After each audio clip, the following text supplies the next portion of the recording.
Good morning, everyone, and welcome to this final day of the ASEF for 2026. We're very happy to have you here. This particular session today is focusing a little more on our Southeast Asia region.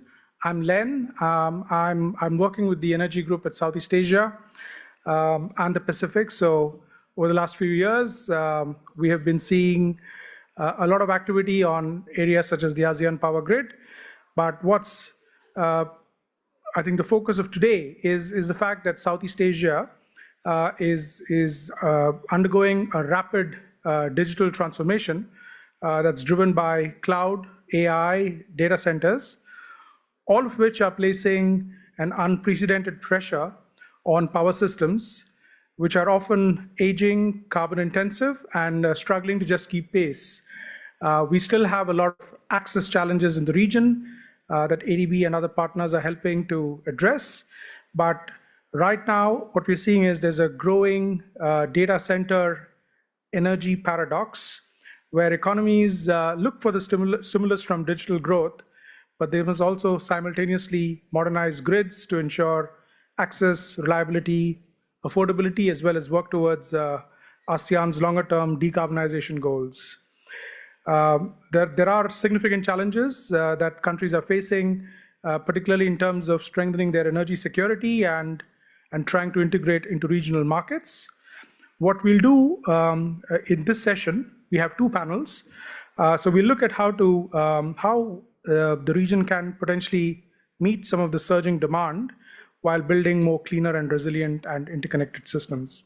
So for the first panel, I will request my colleague Architranri Priyambado to come over and help moderate.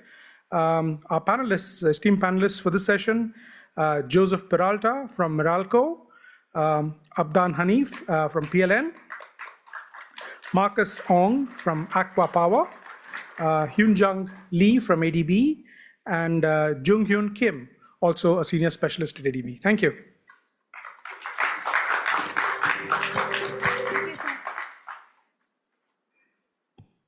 Okay, thank you, Len.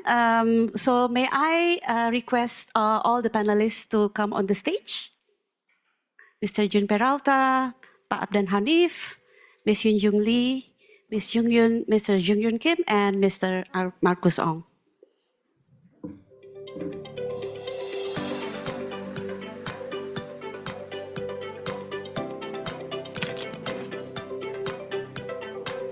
Okay. Distinguished ladies and gentlemen, so we start our session now. As mentioned by my colleague Len, Southeast Asia is experiencing one of the fastest digital transformation globally. But we see that this rapid growth increases pressure on power systems that were not originally designed for such large, concentrated, and reliability-sensitive loads. Today, we are going to explore how utilities, developers, and also financiers are responding to these challenges and with what needs to be done next. We have an excellent panel here. Mr. Joseph Jun Peralta. He's the Assistant Vice President and Head of Network Planning and Design, Meralco. Pak Abdan Hanif Satria Budiman, Executive Vice President of Corporate Business Development and Investment, PT PLN Persero from Indonesia. Mr. Jung Yun Kim, the Senior Investment Specialist, Private Sector Operation Department from ADB. Ms. Hyun Jung Lee, the GMS Asian Program Lead, the Sector Department 1, ADB. And Mr. Marcus Andre Ong, Director for Business Development, Aqua Power Philippines. Welcome for the panelists. Maybe we start with the utility perspective. First, may I ask Surgeon?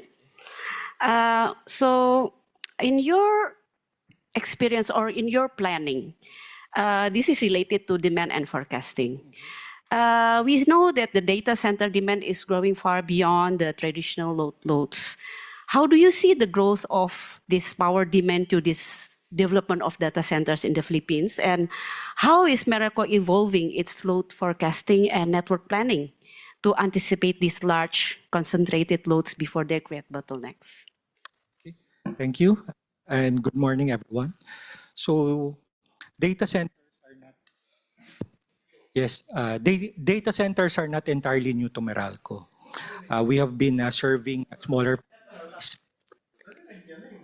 like, but not like the scale of the hyperscalers that we are assessing right now. Yes, thank you. Yes, that have significantly larger load and a more concentrated demand. Currently, we are seeing at least 1,000 megawatt of ultimate load for data center industry in the Meralco franchise area. And since this is an emerging technology, emerging industry in the Philippines, it can go higher. In support of the growing industry of the data centers, Meralco is also advancing its load forecasting and network planning approaches. On load forecasting, we are moving beyond the traditional historical trend, but engage in a more proactive planning and forecasting. We are actively engaging with the data center developers, tracking their project execution timelines. This enables our planners to incorporate and anticipate the load ahead of time and incorporate it in the planning process. In Meralco, we are actively engaging the data center industry to gain market insights and power requirements and even the emerging reliability requirements of these data centers. Moreover, before the recent surge, we have already developed standards in terms of our connection facilities to these data centers, including double feed configuration, standard connection facilities, and even dual metering systems to ensure a more reliable grid connection. So that's all. And related, like from your experience, like what are the most critical constraints today in the connecting the large data centers and the loads? Are they like substantial capacity or transmission constraints, and what can be done fastest to address them? Okay. So from our experience, the critical challenge is aligning the customer energization timeline with the required power infrastructure. Depending on the project location and scale, the constraints may come from substation capacity, in some cases, transmission availability, also the permitting requirements and procurement lead times may also impact project delivery. So for me, the fastest way of addressing these challenges is to active and proactive engagement and collaborative planning with the developers and the data center industry.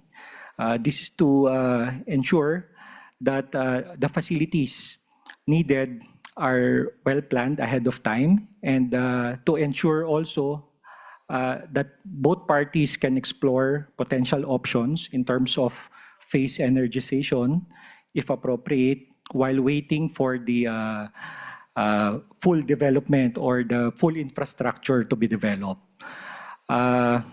So with this, Meralco is actively engaging with with the data center industry. In fact, we have hosted forums and executive roundtable discussions specifically to gain insights and get their energization timelines and ultimate load requirements. With this, we ensure that the accelerated planning across the industry from generation, transmission, and distribution to ensure the availability of the infrastructure to serve the demand. And so far, like, what's the challenges there? If you'd like to like expand more about like your challenges in meeting that. Okay, so based from our experience, these data center applications have very large power requirements, high demand, and very immediate, or in terms of their implementation timeline. So that's the challenge in meeting the timeline. In Meralco, utilities Uh, we, uh, we some of the key challenges are in terms of the permit acquisitions. And as a regulated entity, we follow the procurement guidelines. Of course, the delivery of equipment is also a challenge, while meeting the projected load of these customers. Thank you. Thank you so much for sharing, Mr. Jun. Sir Jun, maybe we turn to PLN for the broader system and investment perspective. So, Pak Abdan,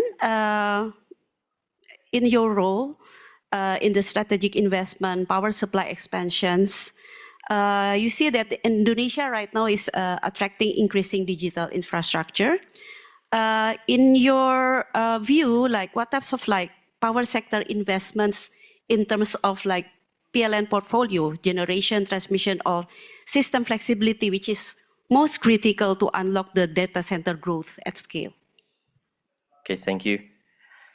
So when we talk about the investment priority, some of the stride assumption of most of the people is the power generation, the capacity.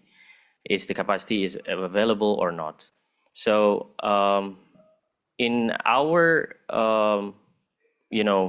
business, we can say that there is a situation that quite different in some regions. For instance, if we focus on Java area, we actually have ample capacity. Sometimes the problem is not on the power plant, the problem is coming from the availability of the primary energy. So based on our experience, maybe the thing that we also discuss with our customer from data center, the transmission availability is something that is more critical to be addressed. So sometimes they already secure the land. We also understand we have the reserve margin to supply electricity to that particular customer, but then we face the challenge that the transmission is congested. And the challenge in Indonesia is that we cannot just plan for the investment right away.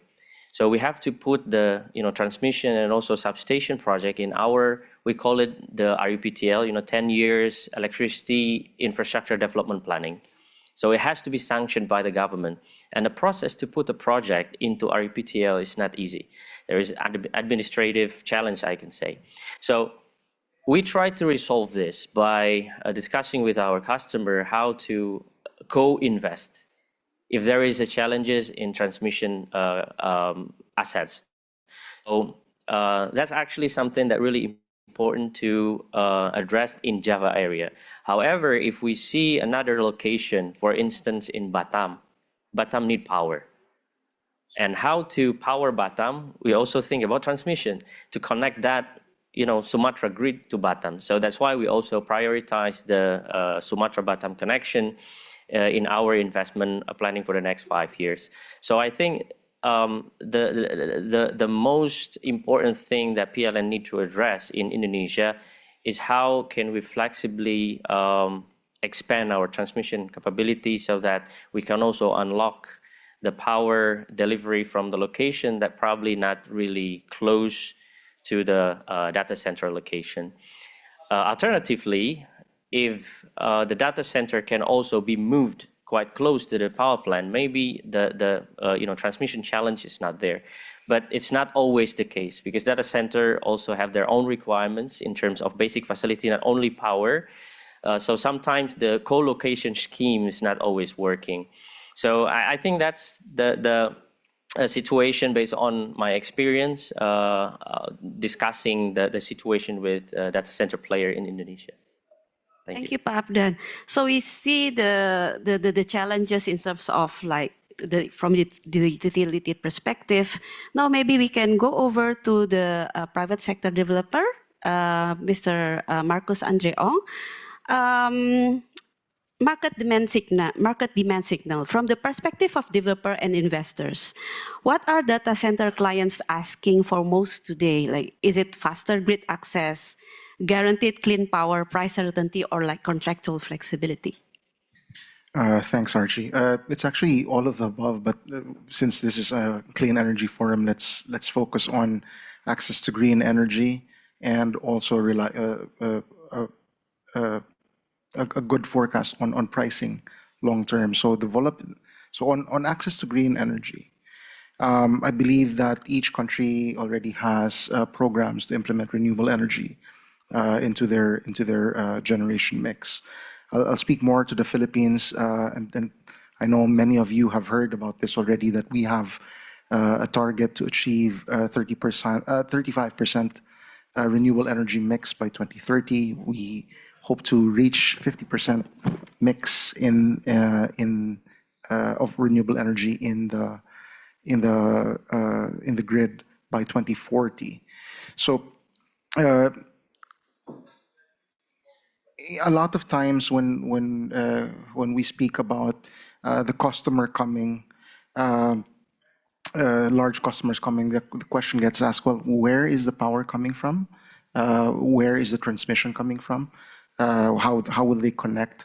And I think at least in the Philippines, if you're familiar with the Green Energy Auction Program, there is already a program in place in the Philippines to be able to forecast additional capacity up until 2035. So it's more, it gives the investor, these data centers, more comfort that there will be new capacity added year on year. In fact, recently the DOE announced that there is going to be an additional capacity of 25 gigawatts of renewable energy to be auctioned from 2027 to 2035. Now that answers at least access to energy. Now, in terms of getting access to energy that has a price tariff that is going to be stable for a long time, that same program is the one that helps answer this question, because in these energy auctions that the government is implementing year on year, there is a gear price, a ceiling tariff that is being prescribed, and everyone has to bid below this ceiling. So this protects the price over time. So these are, I think, the most critical points that the investors, data center investors, are looking for: having access to energy and good access to a price tariff over time. And then maybe to add a little bit, I wanted to add to the points earlier on the challenges that developers face, not being able to find land, for example. I think the Philippine government has done a very good job in creating pockets of investment through the Philippine Economic Zone Authority, for example, where economic zones are developed. And the purpose of these zones are actually to invite large industrial customers. And then it actually creates a plan forward for both the investor and the developer and the government to go hand in hand and say, okay, maybe let's not put it in a large data center, large load center like the city. It can be placed just outside in the periphery. They can plan together to answer all of these concerns that are raised and were answered by our colleagues here. That there will be access to energy, there will be grid, but maybe at some point, at the defined point in the future, maybe 2 years from now, 3 years from now, that's when the access will come. Thank you, thank you. So we have heard from the utility perspective and also from the project developer. Why don't we look into like how this growing demand of energy required, how to finance this required like large demands of energy demand. Maybe we can go to Jung Yoon as a senior investment specialist. So in your perspective, like related to this growing unprecedented demand of energy requiring large scale of financing, what types of like investment structures, whether it is PPP, a blended finance, or utility-led investments that are maybe we can probably later on most effective in mobilizing capital for infrastructure supporting the data centers? Okay, thank you. First of all, I represent the private sector side of ADB, and I just want to say that we are open for business. So we we welcome any opportunities, interesting opportunities that any project developer or owners would have. Back to your question, I think all of the ones you mentioned, PPP, grid-led, they're all very important. But I guess, from speaking from ADB's point of view, I'd like to focus maybe on the blended finance piece, because this is probably something that ADB can offer to the market. So we are viewed as a honest broker between the donors and projects. So we try to look at the criterias of what the donors are wanting, and we try to match that very well. And while we, as a client-facing professional, we'd like to give as much as blended finance in the form of concessionality to our clients. We abide by the MDB's concessionality principle, which includes things like minimum concessionality, things like crowding in public-private investors. So there's limitations, and it's actually, I think ADB is one of the MDBs that are very prudently using this source. That's why we have respect from our donors. And speaking of concessionality, this can come in various forms. So it could be, let's say, lower pricing, longer tenors, longer grace periods, junior equity could be one. But one thing that MDBs, including ADB, can provide that others can't is, I think, to structure the blended finance to cater for very specific risks. So I'm going to use one overused example, which is the monsoon wind power. It's our flagship cross-border project from Laos to Vietnam. And here what we did was we structured a concessionality piece that caters specifically on curtailment risk. So this was a risk that the private sector could not take.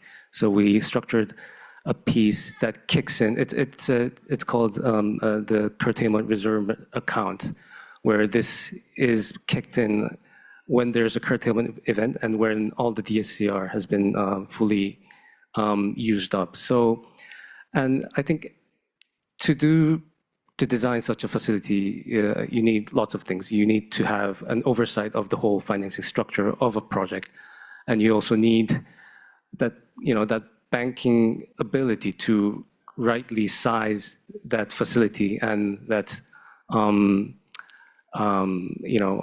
rightly document it so that it actually legally makes sense. So I think MDBs, including ADBs, are very well positioned to give this to cater for very specific risks that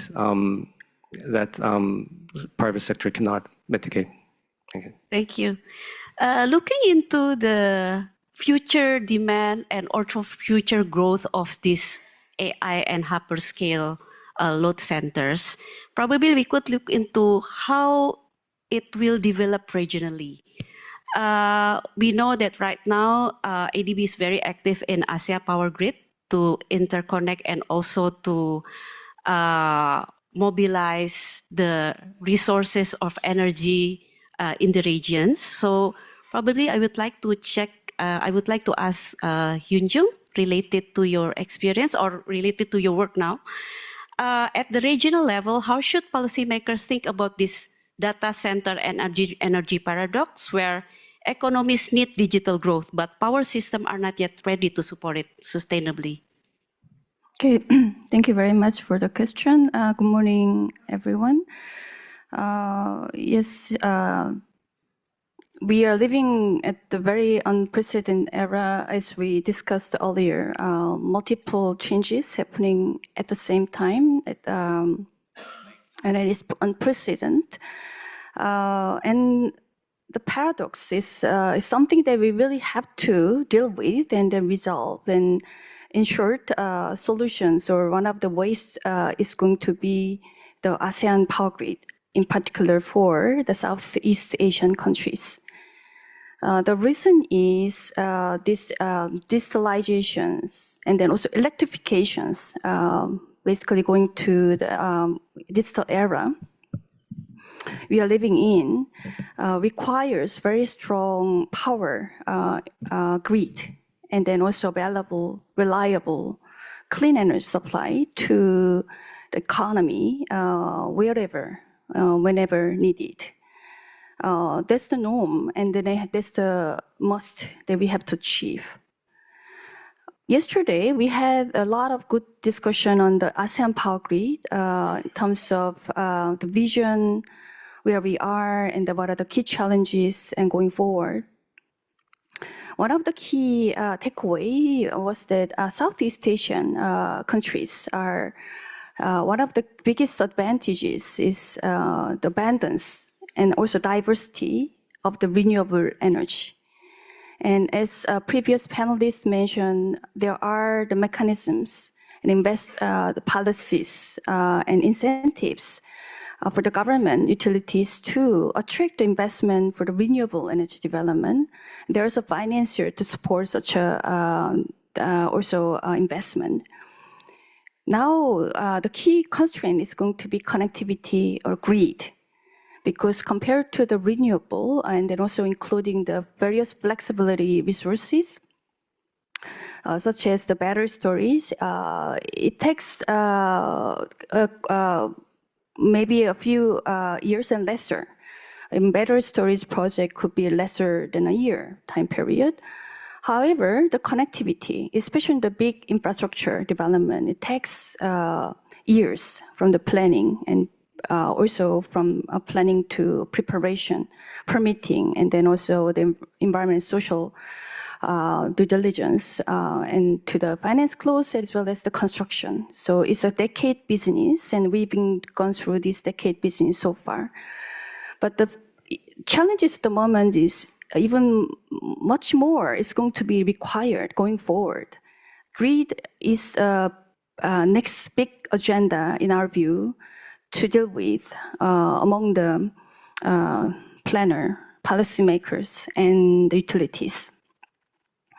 And this is a must to resolve, and one of the solutions, therefore, is going to be the ASEAN Power Grid. How we can actually bring the connectivity to unlock the investment in the renewable, in the multiple locations, abundant hydro power and geothermal, the offshore wind and onshore wind, and solar everywhere. There are opportunities in the future, and the connectivity is going to be a constraint to unlock those opportunities for 24 hours and 7 days of supply to the electricity to everywhere, including the data center, which is going to be essential for the digital economy and digital era that we are going to live in. Therefore, the action is needed for the ASEAN Power Grid. And the good thing is now the policymakers, political leaders have committed to deliver this agenda. And there are multiple actions that were already laid down from the ASEAN level. Now, on the ground, each country, there is time for us to work together and to move from the vision of the ASEAN Power Grid to the reality. And that's what I think one of the big solutions that we can work together to resolve this paradox. Thank you. Thank you so much, panelists. Probably since the floor manager has already informed me that the time is up, probably we can get 1 or 2 questions first. Any questions from the audience? Maybe your name, institutions, and questions. Stephen Nash from Kungana Advisory. So I'm interested in the data center discussion. The emphasis, understandably, was very much on the connections that you're looking at being very reliable. There's more and more discussion around the trade-offs between speed and reliability and perhaps having some flexibility there. Of course, it depends on what the data center is being used for and the types of load there. But I wondered whether you had any discussions at Meralco around having more sort of give and take in that relationship, I guess, around the services, the ancillary services that some of those data center loads might be able to provide. And that might allow their connection to be provided more quickly than it would be if you were just focusing 100% on what's the kind of most reliable connection we can provide. Okay, thank you. Uh, so data centers require high levels of reliability.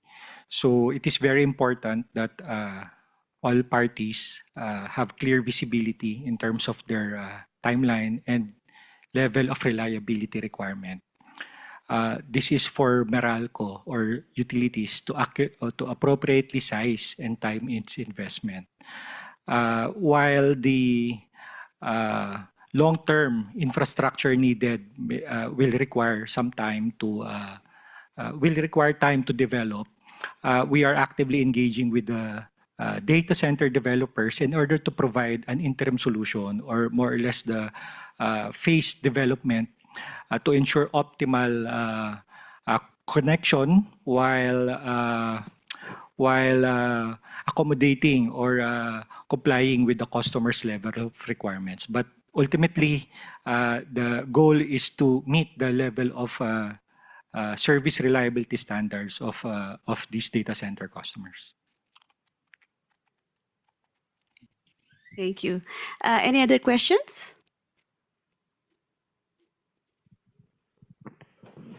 Charles Gerard from CTC. I just went to New Clark City. You know, there's a big economic zone that's starting there, and I think Morocco just built a substation. And I was just curious, as you see the full grid of the Philippines, it's all saturated, it's all congested. And so I'm just curious, is there a clear strategy? I think there was, you know, in terms of reliability and everything, but is there a clear strategy to, because I don't see how data centers would come to Philippines looking at their current grid being so saturated. Thank you. Okay, thank you. In the case of the Clark City or the new Clark City development, one of the key challenges there is the development of the transmission or the upstream network in order to supply or to provide power to these data center developers.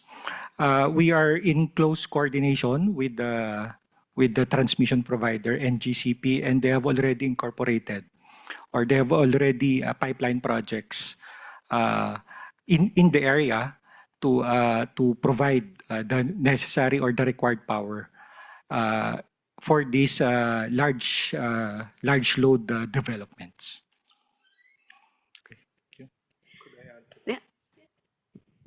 Hi. Maybe to add, we recently signed a land lease agreement with BCDA, specifically to address power concerns in New Clark City. So Aqua Power is committed actually to support data center development in the Philippines. And through this initiative with New Clark City, we're hoping that we're bringing pieces together to help encourage data centers to come. So there was a question on transmission that is in the works. Yes, the other piece is actually power generation. So we're hoping to embed that power plant, whether to connect it directly to the utility or goes through NGCP, whichever comes first, will be there to supply the power. Thank you. Okay, before we wrap up the sessions, maybe in one short sentence, I would like to I would like to ask the panelists a brief sentence. What is one must-do action for 2026 to ensure Southeast Asia can power its digital future sustainably? Maybe start from Marcus. I guess because the Philippines already has a lot of the policies and regulations in place, it's really pulling the trigger and executing on these plans so that we know that whatever was planned will happen within the next 5 years. Again, connectivity. So think big, plan right, and work together. Mine's going to be a bit specific. I cover Vietnam, and Vietnam, nothing has been happening because their main off-taker, the sole off-taker of the country, EVN, has not been listening to the, obviously because of the budgetary constraint and so on. But if they accept that, I think they need to accept that if for more things to happen on the ground, the state has to take a bit more risk from the president, and things will happen. So from Indonesia point of view, we understand that we're heavily supplied by fossil power generation as of today. So we want to overcome that hesitation when a new demand that requests for reliable, renewable electricity sources come to Indonesia. So we are designing a scheme that's reliable enough to give the assurance to our future customer that the power generation dedicated to them is coming from renewables. So in short, reliable, clean energy sources is also important to attract future demand. Thank you. Collaborative planning is a key step in meeting the demands of the data center developers. The infrastructure needed to serve these facilities will require time to develop. That's why planning at the onset of the project is very key in preparing the entire system from generation, transmission, and distribution for the industry to meet the customer timeline for these data centers. Thank you. Thank you so much for the insightful sharing of the sessions. We hope that all of these aspirations and also the insights that we have in this panel can be brought forward to the future of the energy growth to meet the power, the digitalization. Thank you. Give applause for the panelists.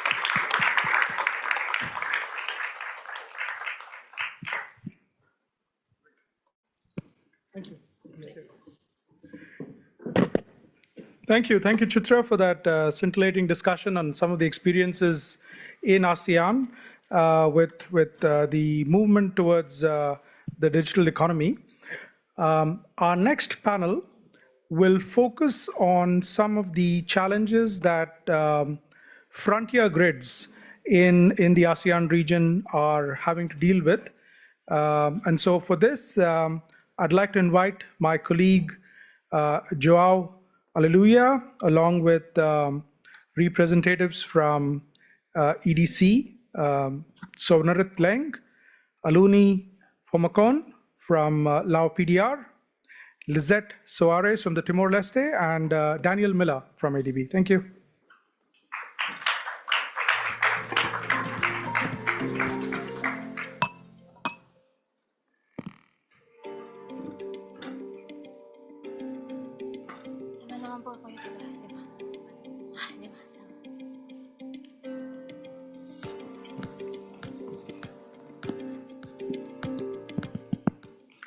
Thank you very much, Len. Good morning, everyone. It's my great pleasure to welcome you all to the second panel of this session. My name is João Aleluia. I'm an energy specialist working with ADB, currently based in Cambodia, where I oversee ADB's energy sector operations in the country.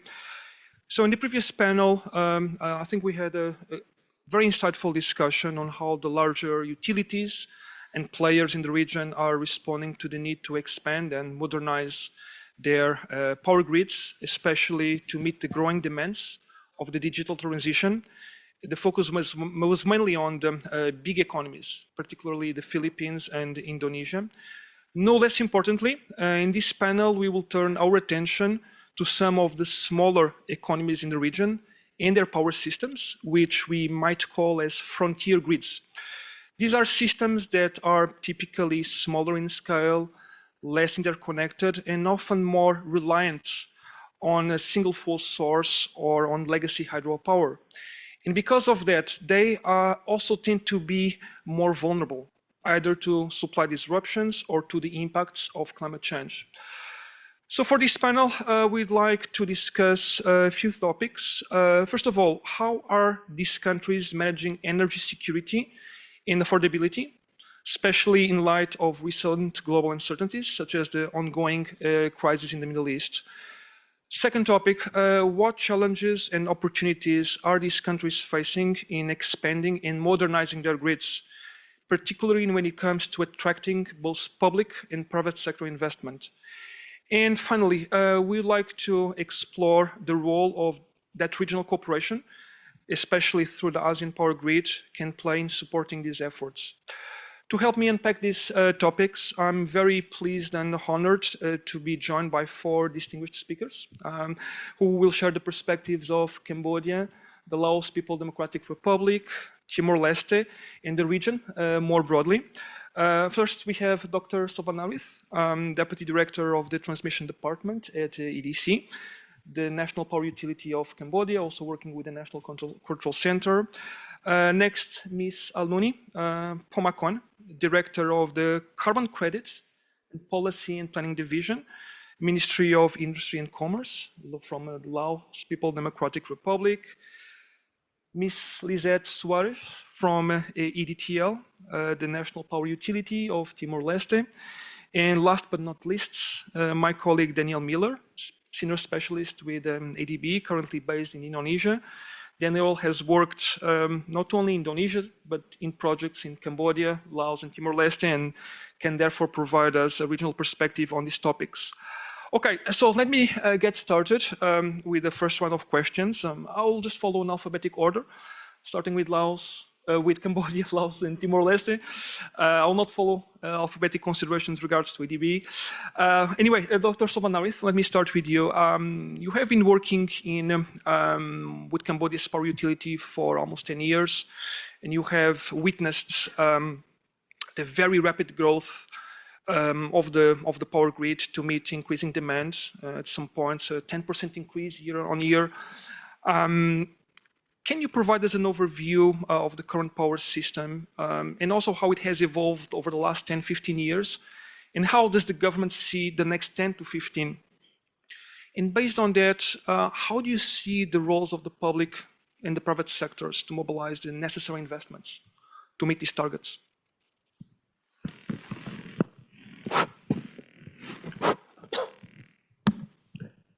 So, good morning, everyone, and I would like to thank Chao to have me join this panelist discussion.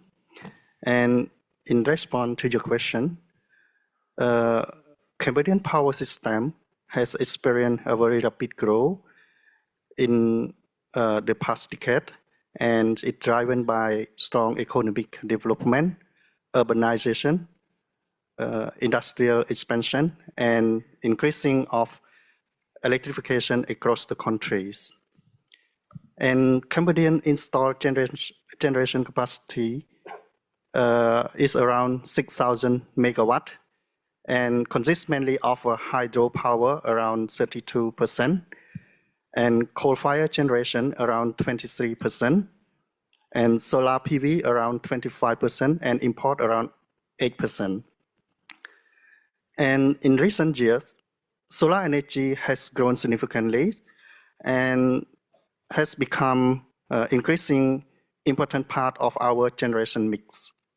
And at the same time, the electricity demand continues to grow steadily and mainly from industrial zone, commercial development, tourist infrastructure, and new urban expansion.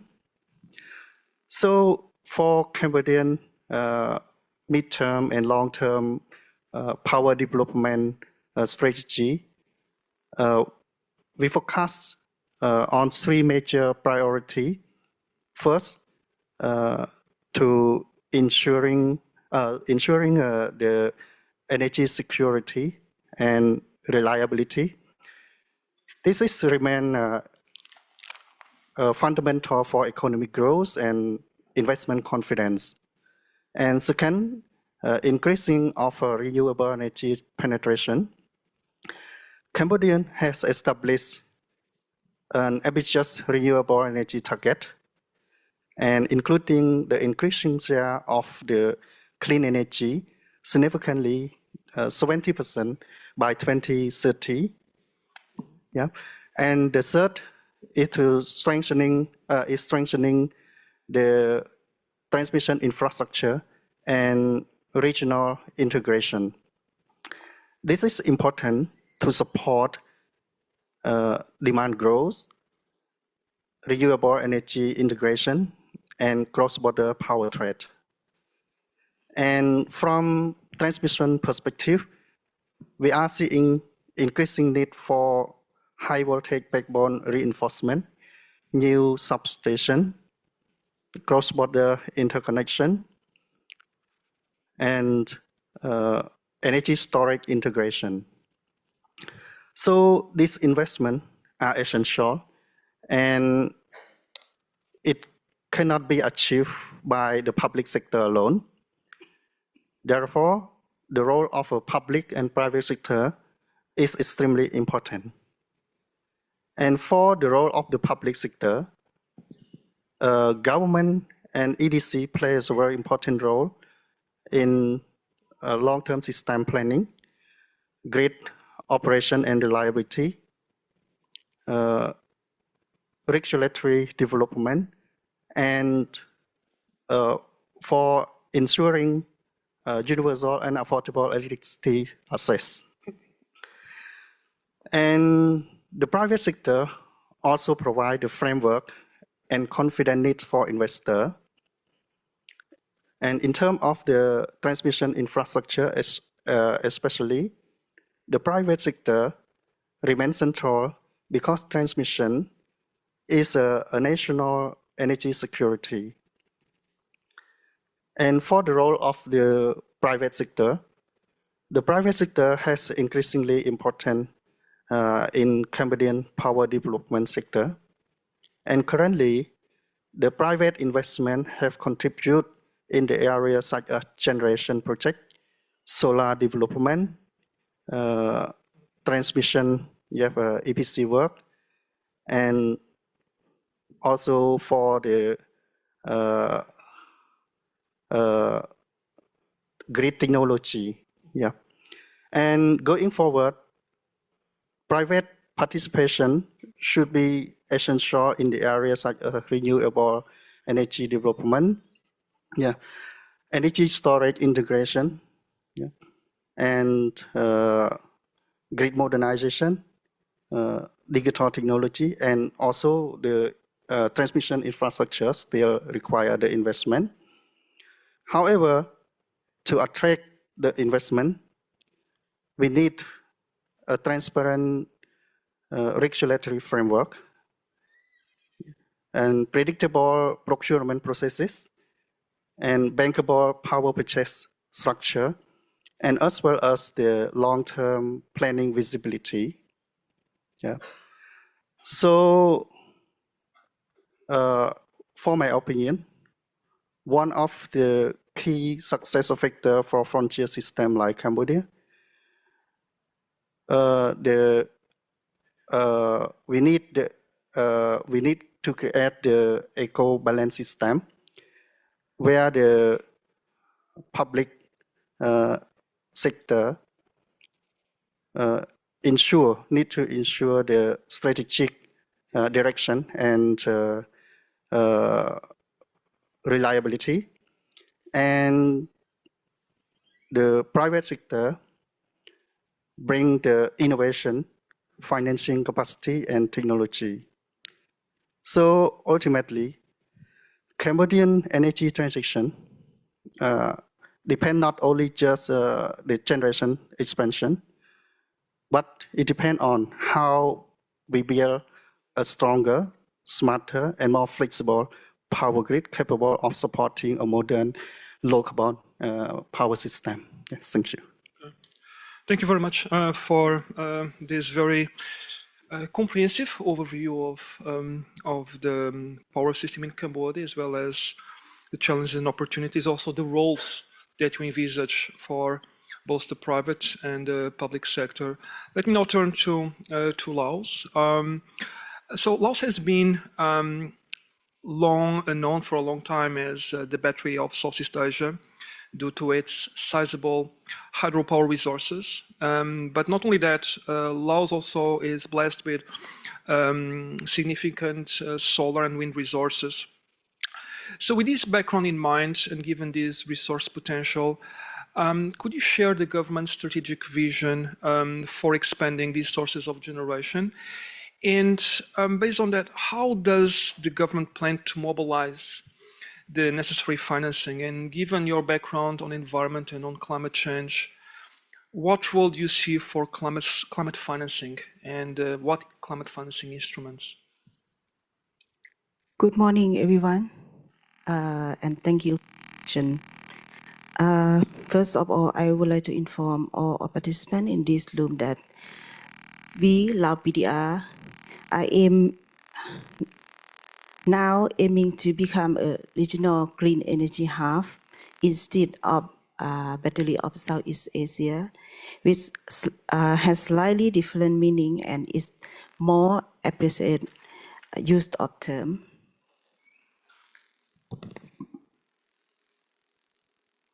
For the Lao PDR vision to build on its position as the clean energy hub by developing a more diversified and sustainable renewable energy sector, while hydropower will remain a key pillar of our energy system. We are increasingly focusing on wind and solar energy to meet growing domestic demand, sustain energy security, and support regional electricity export. The government is promoting investment in renewable energy to supportive policy, improve regulatory frameworks, and greater regional power connectivity. Our objective is not only to expand generation capacity, but also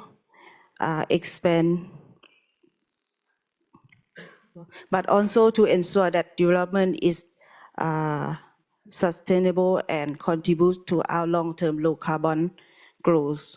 And we aim to reach the net zero emission in year 2050. For the mobilizing financing will be critical given the scale of investment required. Public resources alone are not sufficient. We therefore seeking to attract private sector participation to public-private partnership, and by creating a predictable investment environment. At the same time, we continue to work closely with the development partners to access concession financing, technical assistance, and leak mitigation instruments. For the climate finance, will play an increasingly important role in this transition. Renewable energy investment directly support climate mitigation and sustainable development objectives, making them well suited for the support from international climate finance mechanism. For the potential source include the Green Climate Fund, the Global Environment Facility, institutions such as ADB, the World Bank, as well as Bain Finance Facility and carbon market initiatives. By combining our abundant renewable sources with public, private, and climate finance, Lao PDR can strengthen its role as a regional clean energy provider while advancing sustainable climate resilient development. Thank you. Thank you, Aloni, for outlining very clearly the strategic approach of the government of having Lao PDR as a clean energy hub, and also understand that you are very open to any source of climate financing opportunities, either from the Green Climate Fund, the Global Environmental Facility, or MDB such as ADB. Let's now hear from a country with a very different context, that of a small island developing state, recently joining ASEAN. So Lizette, Timor-Leste's power system has achieved near universal electricity access in a relatively short period of time, which is a remarkable accomplishment. But it's also a system that almost exclusively relies on fossil fuels, on diesel and heavy fuel oil. From the perspective of EDTL, what are the main operational and financial challenges currently facing the system of Timor-Leste, including in terms of reliability, cost of generation, and network performance? Can you shed some light on that? Okay, good morning, everyone. Thank you for the opportunity. So my name is Lizette Suarez from Timor-Leste Power Utility. So from a detailed perspective, the main operational and financial challenges facing Timor-Leste power system are related to reliability, high generation costs, and network efficiency. Although electricity access has expanded rapidly, but maintain stable and reliable remains difficult due to aging infrastructure, limit maintenance capacity, and technical losses within the transmission and distribution network. And another major challenge is the heavy dependence on diesel-based generation, which result high operational costs and exposure to global fuel price fluctuation. This places significant financial pressure on the power sector and increased reliance on government subsidy. In addition, EDTEL continues to face challenges related to revenue collection, non-technical losses, and the need for substantial investment in grid modernization and renewable energy integration. Therefore, currently, EDTEL has been upgrading existing infrastructure, starting from transmission and distribution line until the end user, to make sure that the grid is readiness for the upcoming renewable energy integration project to the main utility grid, and also investing more in hybrid renewable energy with PS technology in the near future. Thank you. Oh, thank you very much, Lizette, for sharing these insights. I took note of quite a few of these challenges, including the vulnerability to global price fluctuations, the subsidy system you have in place, and the challenges also in revenue collection. And for a small system like that of Timor-Leste, and the challenges in integrating a variable source of power for more renewable energy, such as solar. So thanks for sharing these insights. Daniel, now your turn. Drawing on your experience, vast experience, I would say, across the region, Southeast Asia, how would you describe as the main structural challenges facing these frontier grids in achieving reliability, affordability, and sustainability simultaneously?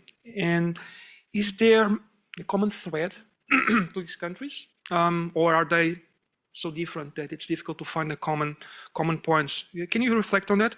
And in your view, where should governments prioritize reforms to have the greatest impacts? Yeah, thank you for that question. Good morning, everyone. I was surprised at the photo that they found of me there. That's what happens when you don't send in a formal photo. They seem to find one on the internet somewhere and put it on there for you. Yeah, so first of all, yeah, I've had the privilege of working across frontier markets for sort of most of my career in ADB. I've worked in Cambodia, like Joel said, Laos, PDR, and more recently in Timor-Leste for the last 6 or 7 years. And so while they have many of the same sort of structural challenges, in my view, sort of the core challenge is having a truly independent and transparent power systems planning function. So most of these countries, the power systems planning function will be embedded within the utility, sort of limiting transparency and true independence. So that kind of skews the priority of the power systems planning function towards the utility. So, yeah, in my view, sort of government should focus on establishing a truly sort of independent and transparent power systems planning function with a clear and consistent mandate to deliver sort of a least cost, reliable and affordable energy system. Thanks.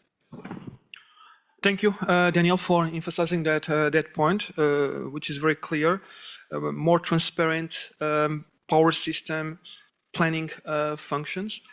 So we see that there are different challenges in each country, but more than focusing on the challenges, let us further discuss about the potential solutions, especially those related to energy cooperation and the realization of the ASEAN power grid. So, Dr. Sobanarwith, we have heard that Cambodia has a 70% renewable energy target by 2030. We also heard from your minister in the opening remarks of this forum 2 days ago. In this context, can you further elaborate on the role of regional power trade for Cambodia to support this goal? You briefly touched upon, but if you can further go into that. And what are the main opportunities and challenges associated with stronger regional integration? And you are a power system engineer. Feel free to share your perspectives from that angle. So again, thank you for your question, Joe. So for the regional power trade plays a very important role in Cambodian energy transition and in achieving our renewable energy ambition. So Cambodian target of renewable energy penetration increasing have brought both significant opportunities and operational challenges. As we know that renewable energy resources such as solar, wind, and even hydro, they are variable by nature. And at the same time, Cambodian power system is relatively small and developing power system compared to our neighboring countries. So in this context, regional integration through Asian power grid can bring a significant opportunity or benefit. First, a regional power trade can provide the energy security and flexibility. The integration or the interconnection can allow countries to share reserve margin and balance variability and can optimize the generation resources. And another point is the stronger balance of power system from neighboring country can complement one another. And second, stronger regional integration can reduce overall system costs. So instead of each country try to build excessive reserve capacity, regional cooperation allow more efficient utilization of resources.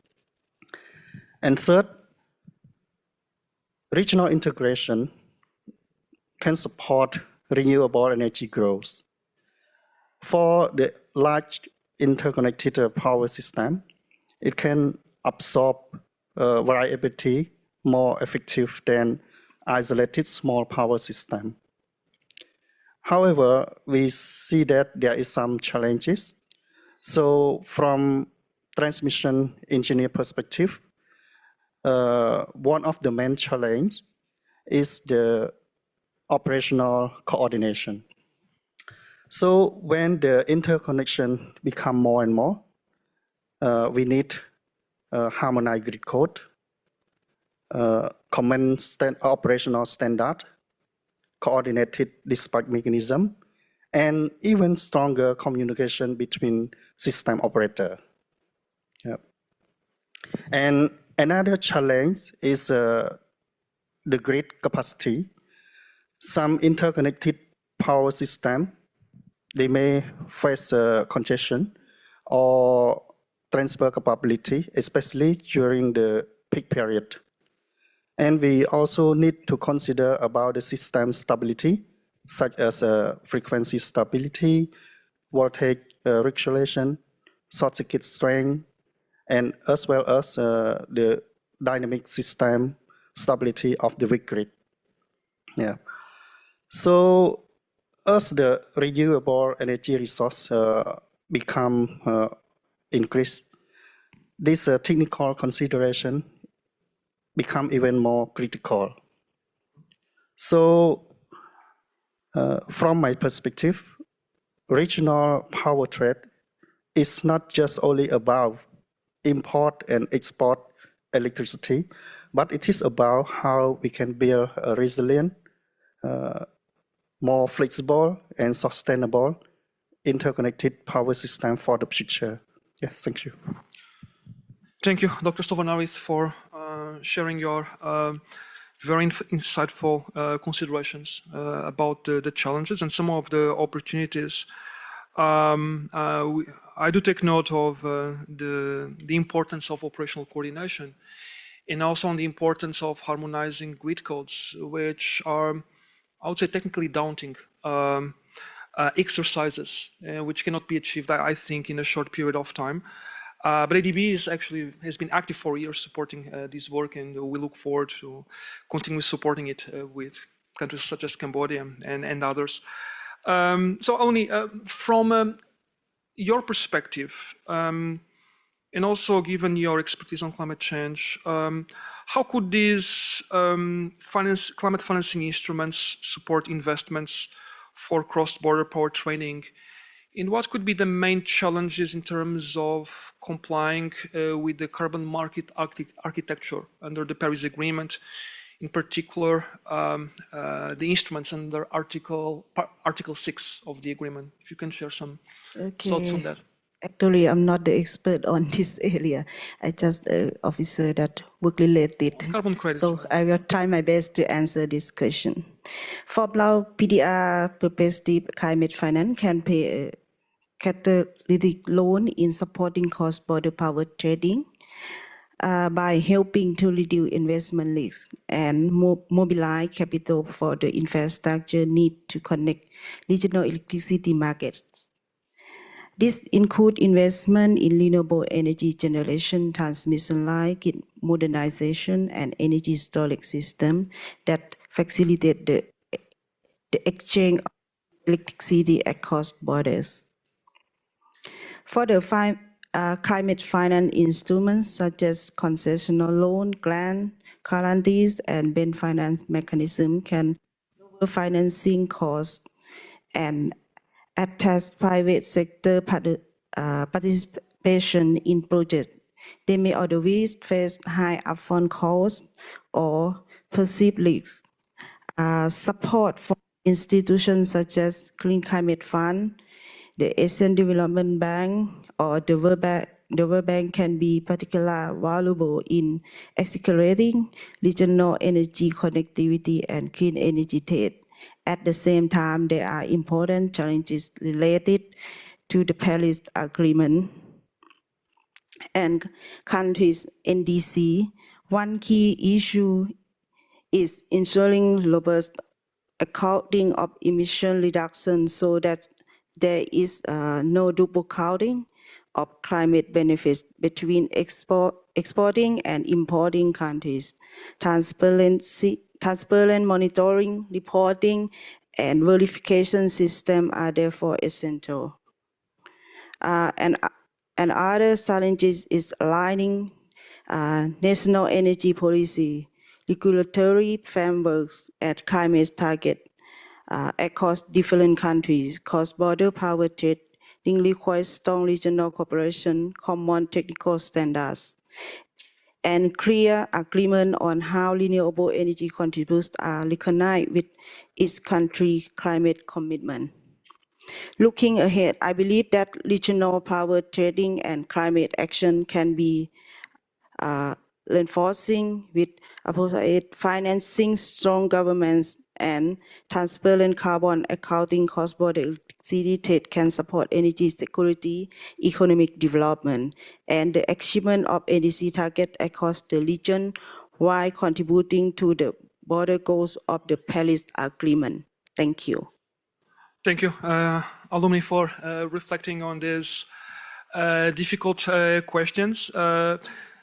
I think that there is a point common to the discussion on the power grids, the need for harmonizing standards That also applies to any potential create of carbon credits or emission reduction units. There's a need for common standards, and they can be technically complex. And also the issue of harmonizing different targets among different countries. So thank you for pointing out to these challenges.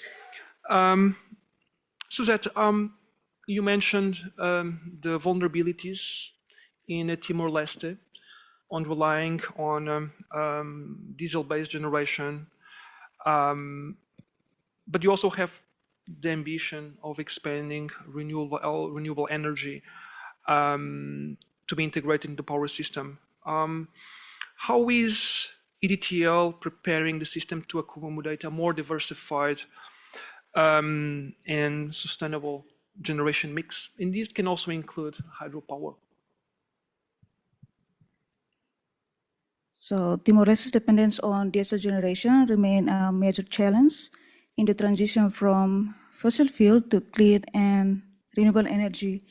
Meanwhile, the government and EDTL as well has strong ambition to utilize renewable energy. So according to Timor-Leste Strategic Development Plan 2011 till 2030, to achieve 50% of energy mix from renewable energy resource and 100% of universal electricity access. So Timor-Leste has potential renewable energy resource, but obstacle to renewable energy development is still reminded, such as limit grid infrastructure, system stability due to the intermittent nature of solar and wind energy, limit investment, and the need for stronger regulation and technical capacity. And because Timor-Leste electricity system is still relatively small, large-scale integration of renewable energy, such as solar, wind, and hydro, requires strengthening transmission and distribution system, smart grid technology, and battery energy storage system to maintain the stability and reliability of electricity supply. So to accommodate a more diverse and sustainable energy mix, EDTL is currently preparing to develop solar PV project and upgrading the existing infrastructure, starting from transmission and distribution line until the end user. And on the other hand, strengthening cooperation with the development partners and private sector in supporting renewable energy investment. Thank you. Thank you, Suzette. And very well noted that the government is planning the necessary investments in transmission and distribution network, and also the role of battery energy storage systems to stabilize the grid based on the potential introduction of more variable sources of renewable energy. Daniel, back to you. Regional power trade is often highlighted as a pathway to optimize resources and accelerate the energy transition. And Dr. Sovanarith also reflected extensively on that.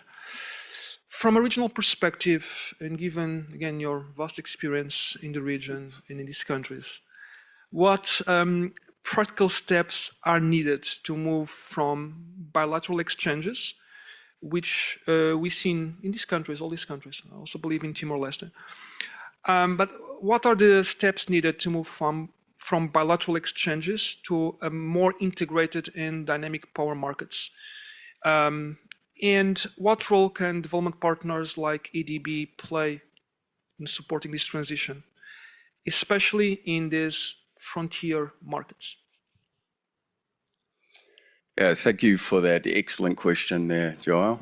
So in terms of the practical steps, sort of obviously country context is very important. You know, the geographical location of the country and the evolution, the stage of evolution of the grids to determine what role that country would play in the regional power trade. So ADB has and will continue to play an important role providing sort of upstream, midstream, and downstream interventions, and a lot of them were mentioned earlier in terms of the grid code harmonisation. But we also have supported pilot projects in terms of the short-term electricity trading. We finance interconnections and grid infrastructure to promote regional trade.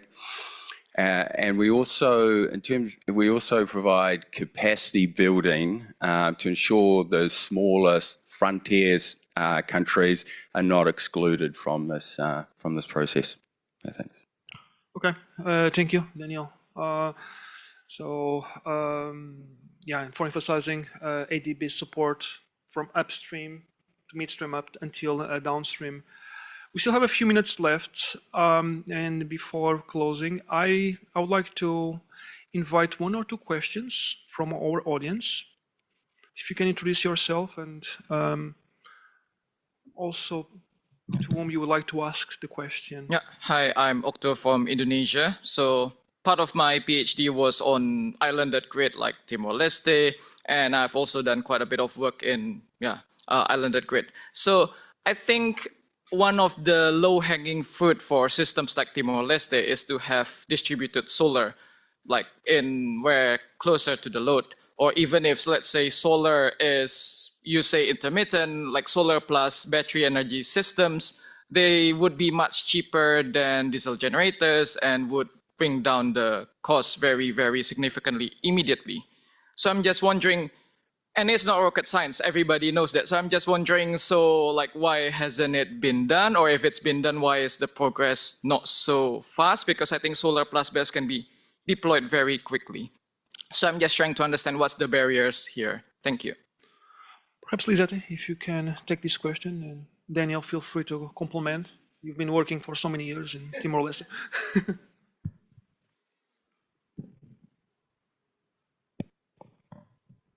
Since EDTL transformed to public enterprise 5 years ago, so we have one project like named Solar Home System. As you mentioned, Solar Home System. This Solar Home System is for this project is for the rural area, because we know that our grid not support like you mentioned. So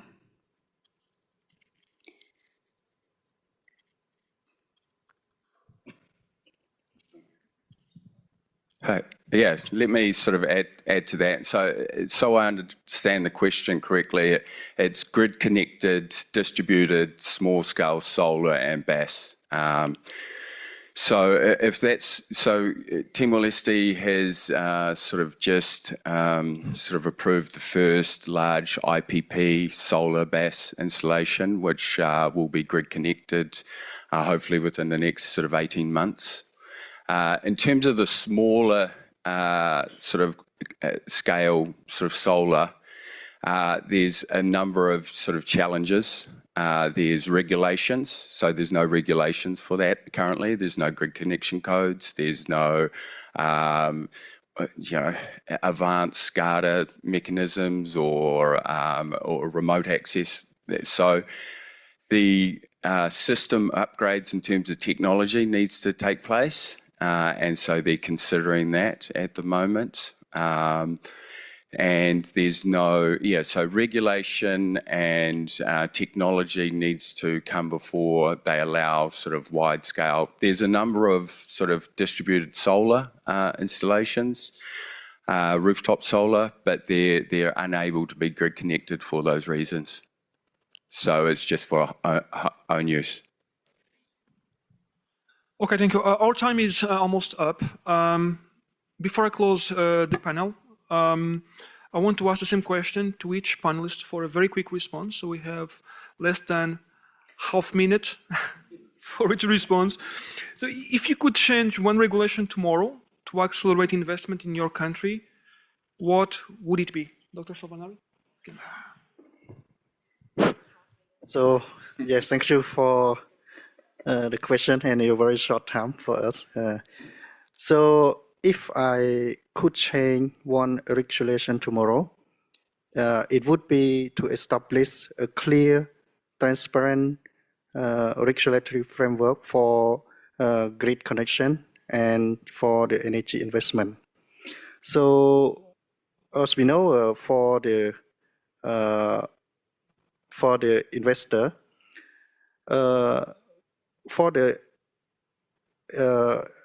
developing power system, the investor, they are willing to invest, and the technology are available, and the financing is can be mobilized. But the uncertainty regarding to the unclear of the project approval process, grid access requirement, technology requirement, it can slow down the investment decision. So yeah, thank you. Thank you. Okay, thank you. Aloni. Thank you for the question. If I could change one regulation tomorrow, I would streamline and digitize the licensing and approve process into single transparent, like one-stop system with guaranteed timeline. This would cut delay and reduce corruption risk, and give investor confidence that project can move quickly from the proposal to operation. Thank you. Thank you. One of the main challenges for investors investing in Timor-Leste is the lengthy administrative process and interagency coordination. Therefore, it's truly important for us to create clear policy direction to guide investors to provide the basic condition and for investors to follow in accelerating license process. I think that's all. I'm seeing that time is up, Daniel. I'm sorry. Yeah, I'll be quick because the time's up. Yeah, so as I mentioned in my first sort of answer, a strong independent power systems planning function would be sort of a critical component. Yeah. Thank you. Please join me on a big round of applause to our speakers.